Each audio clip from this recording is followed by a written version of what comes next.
Good afternoon, everyone. Thank you all for being here.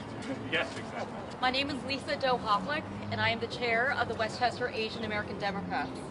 I'd like to thank everyone for coming out on this beautiful day. And I would like to also thank Consul General of the Philippines, Elmer Cato, for joining us, Representative Bowman, Mayor Mike Spano of Yonkers for hosting us, and all of the elected officials and the Asian American advocates for joining us today as we stand united against hate and call for change. We stand here almost 1 year to the day since the massacre that killed 8 people, including 6 Asian American women at a spa in Atlanta, denouncing yet another instance of hate and violence targeting an Asian American person. Last Friday's attack on a 67-year-old woman here in Yonkers is horrifying in its viciousness and depravity. We are all here to express our outrage and heartbreak against this senseless act of violence committed against the victim just because she's Asian. The victim is Filipino. This is the 3rd such attack against a person of Filipino ethnicity in 1 week. I forced myself to watch the surveillance video from Friday's attack, and I cried. I cried for the woman, and I cried for our Asian American community. A community that is outraged and hurting. Many of us are fearful of going out. And when we do, we look over our shoulders and we look askance at people we pass on the street. The budget is the most significant funding proposal in the nation to combat anti-Asian hate, address the disproportionate effects of COVID-19 pandemic, and the historic underfunding of AAPI communities. Funding will go towards programs and services ranging in support for the AAPI community organizations to AAPI curriculum designed for students in pre-K through the 12th grade. The Assembly and the Senate have both included the equity budget in their one-house bills, but it's not enough. We are calling for the legislature and the governor to make sure that it stays in the budget and that it is fully funded to its full $64.5 million. Today is also Equal Pay Day. Many of us are wearing red in commemoration. Achieving funding equity for the Asian American community needs just as much of attention as achieving pay equity for women. We can do both. We can do better, and we will do better. Thank you. Now I would like to introduce the Consul General of the Philippines, Elmer Cato. Good morning. We would like to thank the Westchester Asian American Democratic Committee and the Asian American Federation for inviting us this morning to join them, other community leaders, elected officials led by Congressman Bowman, Mayor Spano, in expressing our outrage over the incident involving a member of the Filipino community last Friday. The incident is actually the 3rd in 2 days involving a member of the Filipino community. Last Thursday, 2 members of our community were seriously injured after they were pushed while they were in the subway by unidentified individuals. For the past year, we recorded about 26 cases involving members of our community. These are in addition to the numerous cases of hate crimes and hate incidents involving members of the Asian American community. And we know that authorities are doing what they could to ensure that our communities are protected, but we have been telling our people that authorities cannot be everywhere, they cannot be anywhere. But with what happened last Friday, which is actually the second where a Filipino was followed inside her apartment building and violently assaulted, we would like to reiterate our calls to authorities to do more to make the streets safe again, not just for Filipinos and Filipino Americans, but for everyone. Thank you. Thank you, Mr. Patel. And now I'd like to invite Representative Bowman to speak. Thank you, Lisa. Good afternoon, everyone.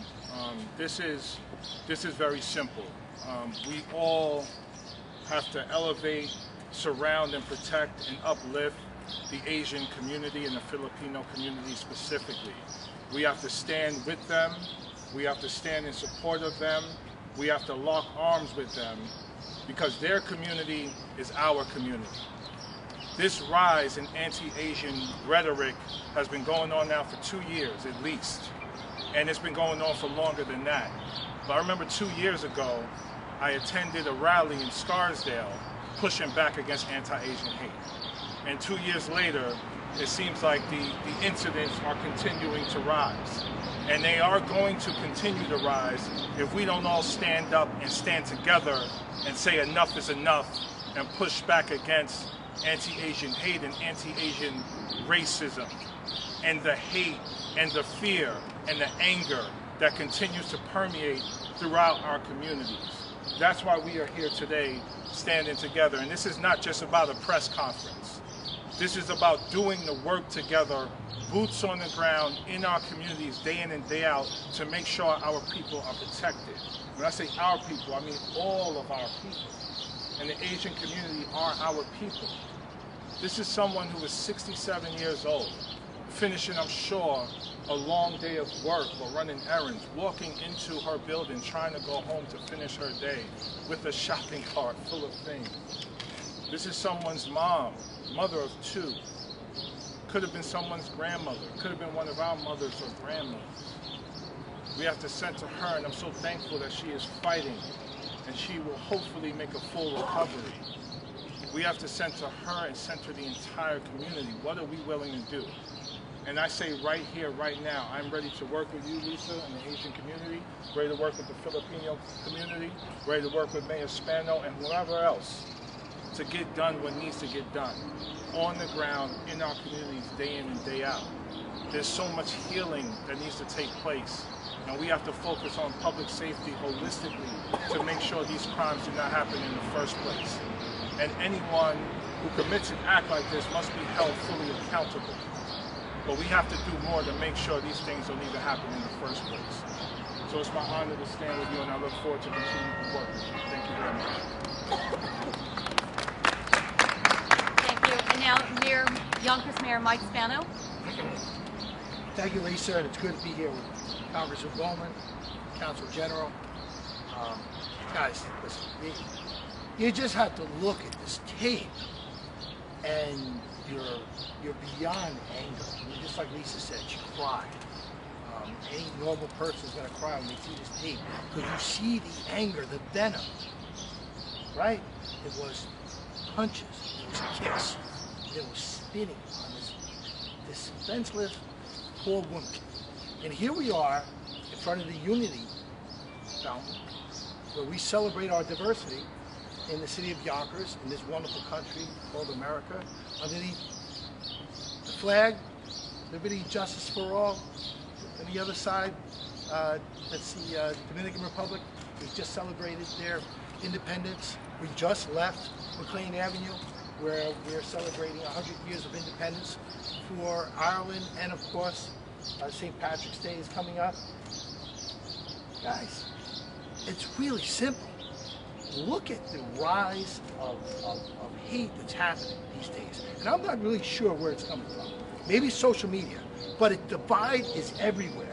The divide is economics. The divide is race. The divide is political beliefs and religion. And you know what? You're either here or you're here. There's nothing in the middle. That is insane, and that's not what America's about. Pluribus unum, right? It's on our dollar bill. Out of many, one. We are one. We are destined to be the leaders of this world when it comes to diversity because of who we are and where we're all from. And we have forgotten that, and we've lost our way. And you know what? Congressman is right. We can do a lot with government You know, we can do a lot with government. We can have cops in every corner. We can do a lot. But we can't change what's in someone's heart. Only you can do that. And so when we are out there as elected officials, I'm joined with council president and members of the city council, I'm joined with county legislators that are here. When we're out there, what we have to continue to preach and do the things that we need to do and fund these programs. Well, more than that, we have to find it within our own hearts. And we have to tell people, anyone who will listen, you need to stop the hate. You need to learn to live together. You need to appreciate diversity, because it's that diversity that has made this country the greatest country in the history of the planet. No, we're not perfect. We're not perfect. But we are definitely better than the rest. And this, what we saw happen, and this is 9 times this year, there's been hate. 9 times in the city of Yonkers. Last year there was 0 because of the pandemic. The year before that was 6. But up to that point, we haven't had a lot of hate crimes in this town, but it's like the rest of the nation. It's on the rise, it's there, and it's significant.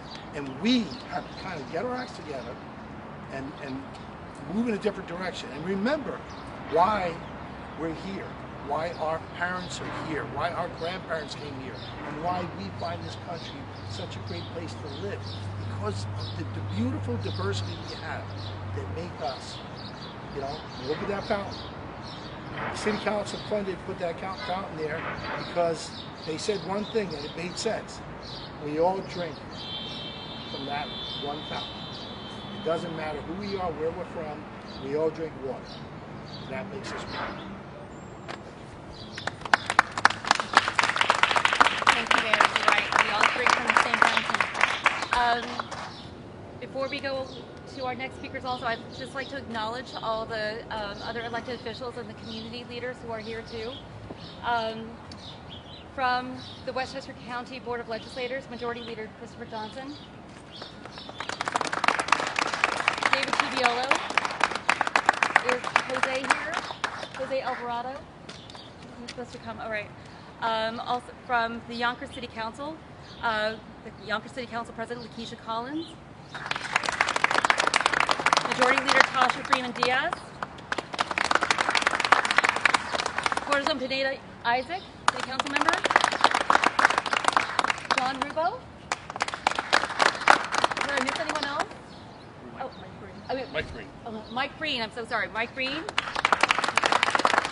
Anyone else did I miss? Okay, great. Now I'd like to invite up to the podium Marjorie Hsu. She is the board chair of the Asian American Federation.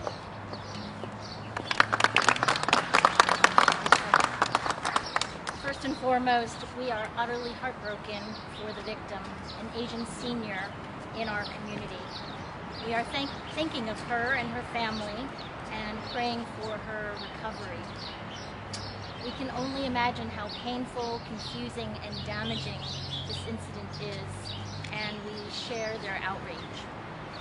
For the past 2 years, our Asian American community has been demanding greater safety against the onslaught of unabated anti-Asian hate. The Asian American Federation and our allies have been working tirelessly putting programs in place. In Westchester, responsibility must be on county administrators to recognize that anti-Asian hate persists locally and not just in New York City and Atlanta and other parts of our country. We previously had another physical attack on an Asian grandmother last year, and the most vulnerable members of our community need us to put stronger protocols in place. We are asking our administrators, is there a plan? What are the culturally and linguistically appropriate resources available for victims? And above all, what have we as a community done to restore the sense of safety for our Asian neighbors? While we appreciate all the good thoughts and prayers, our community is hurting and we're asking questions. What are municipalities doing? How do we better protect our seniors? and how are our community's interests being prioritized. We know that if we protect the most vulnerable in our society, we raise the quality of life for everyone in our community. Amidst the continual trauma that our community is facing and the work of the community-based organizations to keep us all safe, we need the commensurate support and resources and actions of our policymakers. Thank you. Thank you, Marguerite. I'd also like to acknowledge to Simmer Brandon is here from the New York State Senate Majority Leader's Office, Senator Andrea Stewart-Cousin. Thank you, Senator, for being here. And also Yonkers City Councilwoman Shanae Williams has a representative here also. Thank you. I'd like to introduce David Imamura, who is the co-chair of the Westchester Asian American Advisory Board. Thanks, David. Thank you, Lisa. I think I speak for most Asian Americans when I say that over the last 2 years, we've been victimized twice. First, we've been victims of the pandemic. We've been afraid of going out, we've been afraid of getting sick, we've been afraid for our families, we've been afraid for our loved ones. Simultaneously, we're now victims of another disease, the disease of hate. Right? We're afraid now of going out, we're afraid of being called epithets as we walk down the street. We're afraid for our grandparents, for our mothers, for our fathers, being assaulted as they walk down, walk into their very homes. Right? We're afraid and we're tired. And as Fannie Lou Hamer put it, we're sick and tired of being sick and tired. Right? This ends now. We need to fight against hate. We need to come together with our fellow Asian Americans across Westchester, across New York State. We need to come together and ensure that government action steps forth and ensures that we are no longer afraid of walking into our own homes and being assaulted from behind without any warning. Right? So I want to thank Lisa, I want to thank everyone here for promising that this is the beginning of something new, that this is the beginning of an effort to ensure that Asians no longer need to be afraid of going to work, of going home. Let us begin now. And so I want to thank everyone so much. I want to thank Lisa. I want to thank Action. Thank you all so much. Thank you. Before I announce the last speaker, I see a few other people here too. Former City Council member Michael Sabatino, thank you for being here. Yonkers Democratic Committee Chair Tommy Meyer, thank you for being here, Tommy. Anand Singh from Westchester County legislator.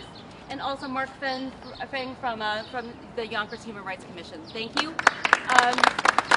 Now Bill Kong he's the president of the Organization of Chinese Americans of Westchester County, OCA. Thank you, Bill. Thank you very much. OCA is an advocacy group for Asian Pacific Islander Americans. Just a point of history. The first people to settle in the last 400 years in North America was Filipinos. There's a place called Manila Village, still outside of Baton Rouge.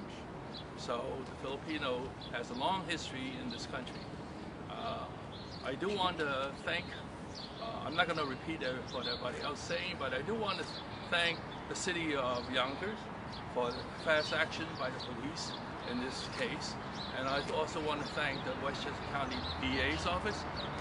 They sent out a press release very quickly, and we appreciated that. We have quite a few meetings with Westchester DA's office after the last incident in White Plains a year or so ago. So we do want to say that we want to continue to educate, to promote understanding of various Asian cultures to all people in Yonkers, and especially to the kids. And it's very important too for people to understand Asians, where we come from, our cultures. And I think a lot of these hate crimes, it's also lack of understanding by people of the various backgrounds. And that's true, if you look at the Jewish people, anti-Semitic, and also people that's Muslim, etc. is lack of understanding of where these people are coming from, where the background is, and we believe that education is very important, and we do Some people want to say that basically we do support the grant that's coming down from New York State for anti-Asian hate programs. Thank you very much. Thank you. And of course, Keisha Skipper is here from the NAACP of Yonkers, and also Janai Wallace, who is the founder and president of the Matthew Wallace Foundation here in Yonkers too.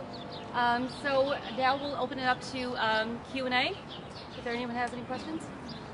Can I ask Mr. Imamura, what specifically has to happen so that you, your loved ones, your beloved elderly relatives feel safer? Do you need to see more police? What specifically has to happen for people to feel safe? So there are two tracks. There are two answers to that question, right? One is enforcement, right? One is ensuring that there's more cops who are on the street. There's more cops who are aware of this as an issue. Look at New York City. There's a task force that's devoted to it. Right? But on the other hand is ensuring, be tough on crime, but be tough on the causes of crime. It was clear in this situation, right, that many of the people who perpetrate these assaults are mentally ill, right? So we need to ensure that there is proper care for those individuals. We need to ensure that they are not on the street and going out and hurting.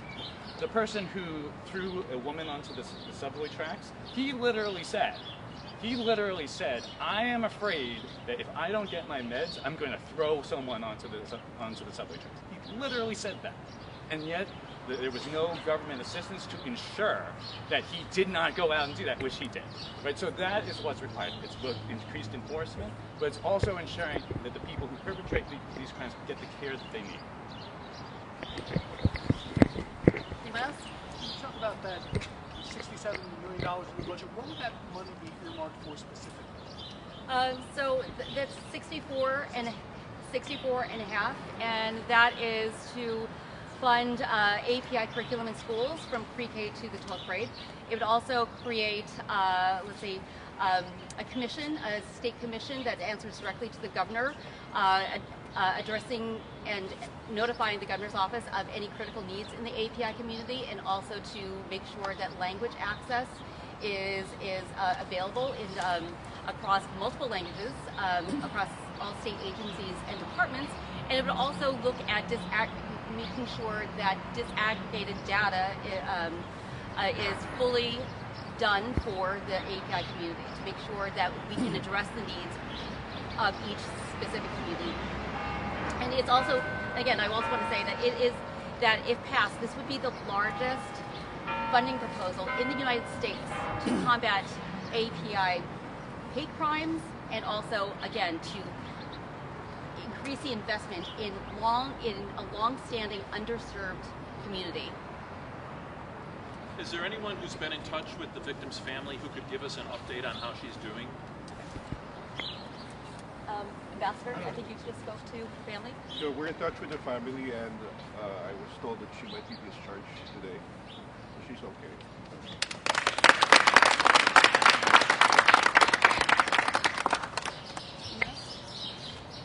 Any other questions? Okay. Great. All right. Thank you very much for coming. Appreciate it. Thank you.